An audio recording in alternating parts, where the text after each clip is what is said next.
आप सभी को मेरी राम राम। जगत के पिता भगवान शिव, जगत माता पार्वती जी और उनके पुत्र श्री गणेश जी को नमस्कार करते हुए शिव पुराण का अगला अध्याय आप सभी भक्तों के लिए।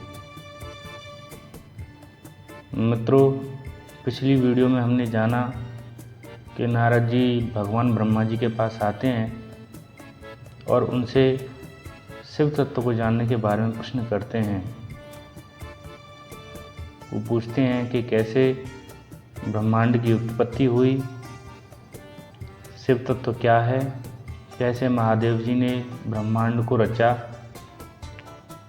कैसे विष्णु जी और ब्रह्मा जी की उत्पत्ति हुई। इस तरह के प्रश्न पूछने पर तामे ब्रह्मा वहाँ बोले कि देव शिरोमणे, तुमने लोगों के हित की कामना से ये बहुत उत्तम बात पूछी है, इसीलिए मैं तुमसे उस अनामय शिव तत्व का वर्णन करता हूँ। शिव तत्व का स्वरूप बड़ा ही उत्कृष्ट और अद्भुत है। ध्यान से सुनना। जिस समय समस्त चराचर जगत नष्ट हो गया था, सर्वत्र केवल अंधकार ही अंधकार था। न सूर्य दिखाई देते थे, न चंद्रमा, अन्य ग्रहों और नक्षत्रों का भी कोई पता नहीं था। न दिन था, न रात, न अग्नि, पृथ्वी, वायु, न जल, किसी की भी सत्ता नहीं थी। जो प्रधान तत्व था उससे रहित ये आकाश मात्र शेष था। दूसरे किसी तेज की उपलब्धि नहीं होती थी। अदृष्टा आदि का भी कोई अस्तित्व नहीं था। स्पर्श भी साथ छोड़ चुके थे। गंध रूप की भी अभिव्यक्ति नहीं होती थी। रस का भी अभाव था।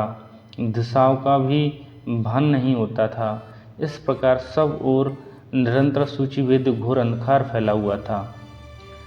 उस समय तत्सर ब्रह्म इस श्रुति में जो सत्य सुना जाता है, एकमात्र वही शेष था, जिसे योगी जन अपने हृदय आकाश के भीतर निरंतर देखते हैं। वह नाम तथा रंग रूप से भी शून्य है। वह न स्थूल है, न कृष्ण, न ह्रस्व, न दीर्घ, न लघु है, न गुरु। उसमें न कभी वृद्धि होती है, न कमी होती है। श्रुति भी उसके विषय में चकित भाव से है कुछ, बस इतना ही बता पाती है। उसकी सत्ता मात्र का निरूपण कर पाती है। उसका कोई विशेष विवरण देने में असमर्थ होती है। केवल वही शेष था इस पूरे ब्रह्मांड अथाह ब्रह्मांड में, इस अंधकार में। वह सत्य ज्ञान स्वरूप अनंत परमानंद में परम ज्योति स्वरूप, अप्रमेय, आधार रहित, निर्विकार, निराकार, निर्गुण, योगी गम्य, सर्वव्यापी, सबका एकमात्र कारण, निर्विकल्प, निरारंभ, माया शून्य, उपद्रव रहित, अद्वितीय, अनादि अनंत, संकोच विकास से शून्य चिन्मय जो था, वह वही शेष था। बस ये जो शेष था, ये जो सत था, इसने कुछ समय बाद, कुछ काल के बाद, सृष्टि का समय आने पर द्वितीय की इच्छा प्रकट की। उसके भीतर एक से अनेक होने का संकल्प उदित हुआ। तब उस निराकार परमात्मा ने अपनी लीला शक्ति से अपने लिए आकार की कल्पना की। एक ऐसे आकार की कल्पना जो ऐश्वर्य गुणों से संपन्न, सर्व ज्ञानमयी, सुस्वरूपा, सर्वव्यापिनी, सर्वरूपा, सर्वदर्शिनी, सर्वकारिणी, सबकी एकमात्र वंदनीय, सर्वज्ञा, सब कुछ देने वाली और संपूर्ण संस्कृतियों का केंद्र थी। उस आकार की कल्पना करके वह अद्वितीय, अनादि अनंत, सर्वप्रकाशक, चिन्मय, सर्वव्यापी और अविनाशी परब्रह्म अंतर्निहित हो गया उसी आकार में। जो मूर्ति रहित परब्रह्म है, जो निराकार है, उसी की चिन्मय आकार भगवान सदाशिव हैं।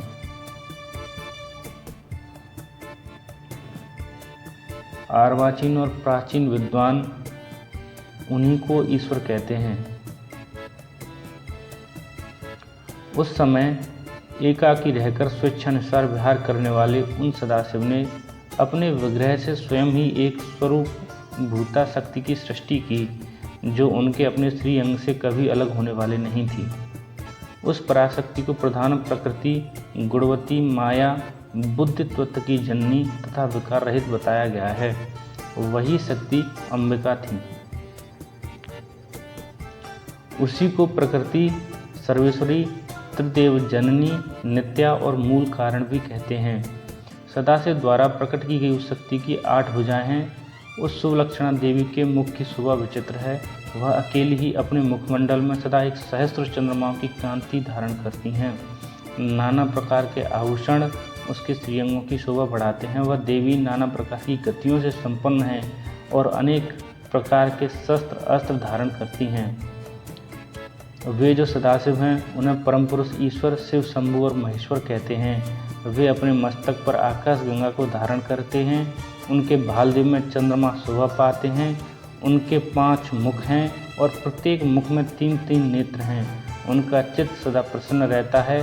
वे 10 भुजाओं से युक्त और त्रिशूलधारी हैं। उनके श्रीअंगों की प्रभा कर्पूर के समान श्वेत गौर है। वे अपने सारे अंगों में भस्म रमाए रहते हैं। एक बार की बात है कि उसी शक्ति सहित सर्वव्यापी परमेश्वर शिव ने अपने वाम भाग के 10वें अंग पर अमृत मल दिया और वहाँ से एक पुरुष प्रकट हुआ जो तीनों लोगों में सबसे अधिक सुंदर था। वह शांत था, उसमें सत्गुण की अधिकता थी तथा वह गंभीरता का अथाह सागर था। तदंतर उस पुरुष ने परमेश्वर को प्रणाम करके कहा, स्वामिन, मैं कौन हूँ, मेरा नाम क्या है और मेरा काम क्या है। उस पुरुष की ये बात सुनकर महेश्वर भगवान शंकर हंसते हुए बोले कि आपके व्यापक होने के कारण तुम्हारा विष्णु नाम विख्यात हुआ। इसके सिवा और भी बहुत से नाम होंगे जो भक्तों को सुख देने वाले होंगे। तुम उत्तम तप करो क्योंकि वही समस्त कार्यों का साधन है। भगवान विष्णु ने सुदीर्घ काल तक बड़ी कठोर तपस्या की। तपस्या के परिश्रम से युक्त भगवान विष्णु के अंगों से नाना प्रकार की जलधाराएं निकलने लगीं। उस समय थके हुए परम पुरुष विष्णु ने स्वयं उस जल में शयन किया। वे दीर्घ काल तक बड़ी प्रसन्नता से उसमें रहे।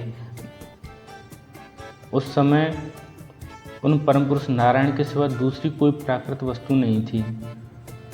उसके बाद ही उन महात्मा नारायण देव से यथा समय सभी तत्व प्रकट हुए हैं। जो भी तत्व प्रकट हुए थे उनकी संख्या 24 है। उस समय एकाकार हुए 24 तत्वों को ग्रहण करके वे परम पुरुष नारायण भगवान उसी ब्रह्मरूप जल में सो गए।